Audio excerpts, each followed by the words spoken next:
Some of you may wonder why Shavuot is with me on a Sunday. I admit that the majority of the Jews celebrate Shavuot 50 days after the first Sabbath of the Feast of the Unleavened Bread. This Shabbat can be on any day of the week. This has as result that Shavuot always starts every year on a different day. But there is a minor Jewish group that always celebrate Shavuot on a Sunday. I will explain why I celebrate Shavuot on a Sunday together with the minor group. In Deuteronomy 16, verse 9 till 11 we read, "You shall count 7 weeks for yourself.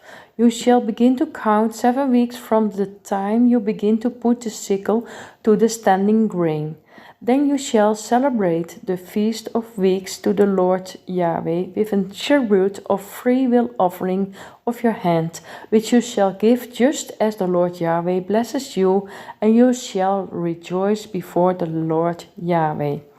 Notice here that we count 7 weeks from the time you begin to put the sickle to the standing grain before it's Shavuot. This moment is when the first fruits are offered. After the evening of the Passover meal, we read now Leviticus 23, 15 till 16.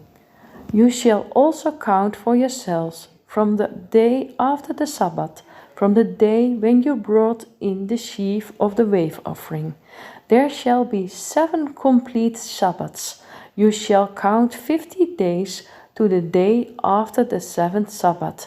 Then you shall present a new grain offering to the Lord." Notice here that the first fruits is on the day after the Sabbath.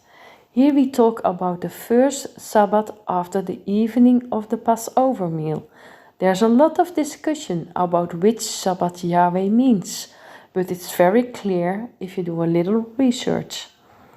First of all, in Strong's definitions, you discover that the Hebrew word that is used in Leviticus 23 verse 15 is the same as from the regular weekly Sabbath.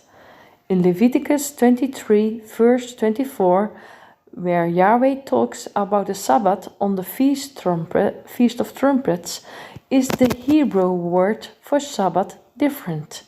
Here is the Hebrew word used for a special holiday Sabbath rest.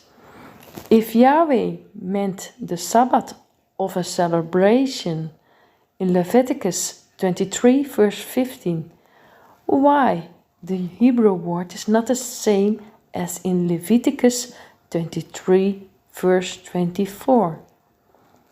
Also, you have to count 7 complete Sabbaths. Is it not more logic to start on a regular Sabbath? You can then also count whole weeks like they are. Let us read Leviticus 23 verse 16 again.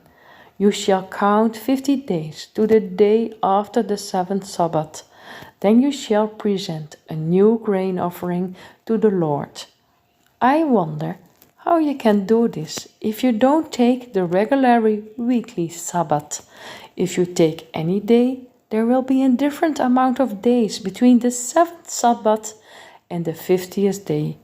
So my conclusion is that the 50th day must be on a Sunday.